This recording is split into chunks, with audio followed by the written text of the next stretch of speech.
Hi, my name is Coach David Eackloff. Today I'm going to be demonstrating 3 different exercises and going over some coaching cues for each exercise.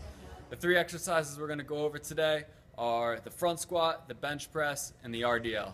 When performing my front squat, my first exercise, I'm going to have to put that bar in a good front rack position, alright? So I got to make sure that my elbows are up throughout the entire range of motion.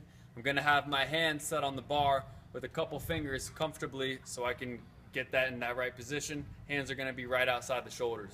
Alright, so here I am. I got the 2 fingers on the bar in that front rack right against the throat on the collarbone. Okay, I'm going to walk it out.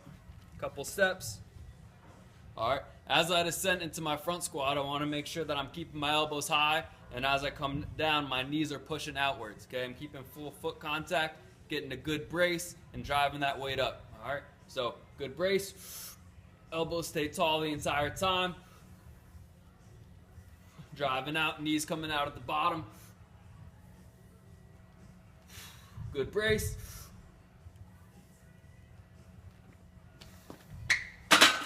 The reason that I chose to demonstrate the front squat, it's one of my favorite squatting movements. Having that weight racked on the shoulders in the front really is a good teaching tool to reinforce good posture. Keeps the back tight and the chest up. Sometimes when we rack the bar on our back, we have a tendency to almost arch forward and hunch a little bit.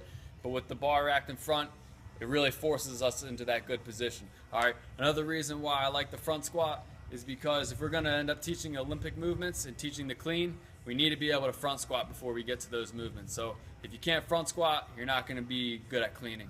So because of those reasons, the front squat is one of the fundamental movements that I'll always teach in my programs. The next exercise I'm going to go over is the bench press. Okay, I'm going to explain the setup a little bit of the bench press, and then I'm going to demonstrate a few reps and talk about some coaching cues that we can use to help teach our athletes. Alright, so for the setup for our bench press, as I lay down on my bench, I'm going to line that bar up about eye level. Okay, that's going to make sure that I don't hit the pins as I come up, and I'm in a safe position. I want to make sure that as I go down to the bench, I keep my shoulder blades back, which is going to elevate my chest a little bit. Alright, as I'm down on the bench, I want to have 5 points of contact. It's going to be my head, my upper back, my butt, and my 2 feet. Making sure that I'm driving through the ground with my feet to create as much tension in my body as I can. Alright, so I'm going to show a few reps here. I'm coming down, making sure I get tight. Alright, lining that bar up with my eyes. My grip, I'm going to line that up so that in the bottom, my wrist is stacked right over my elbow. Okay, back's tight, chest is up, unracking the bar, coming down, good tension, and driving up. Good, chest is up, okay, feet are planted, driving up. One more, 5 points of contact. Rack. The reason I chose the bench press seems to be the most common pressing movement that I see in most all programs. Alright, we need to make sure that we're teaching the bench press correctly.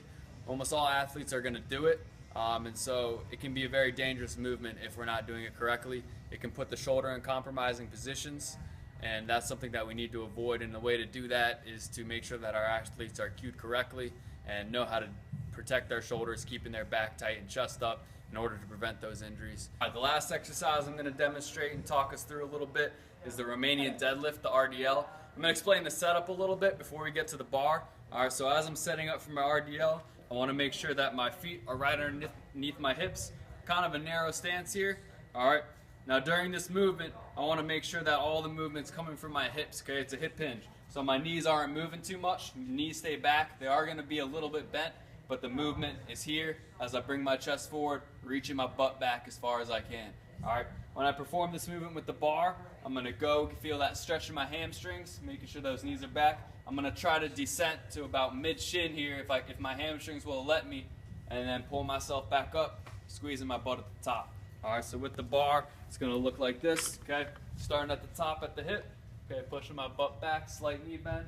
I'm reaching, getting about mid-shin, coming up, squeeze, okay?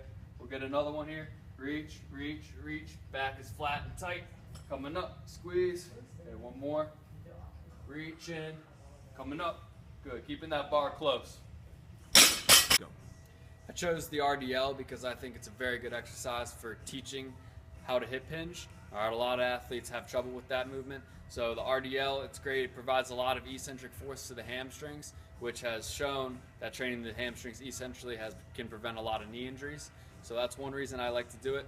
Another big reason is if I'm going to do more advanced movements that involve a hip hinge, such as a clean or an Olympic lift, they need to have the basics of that hinging pattern, make sure we're getting that down before we do anything more advanced.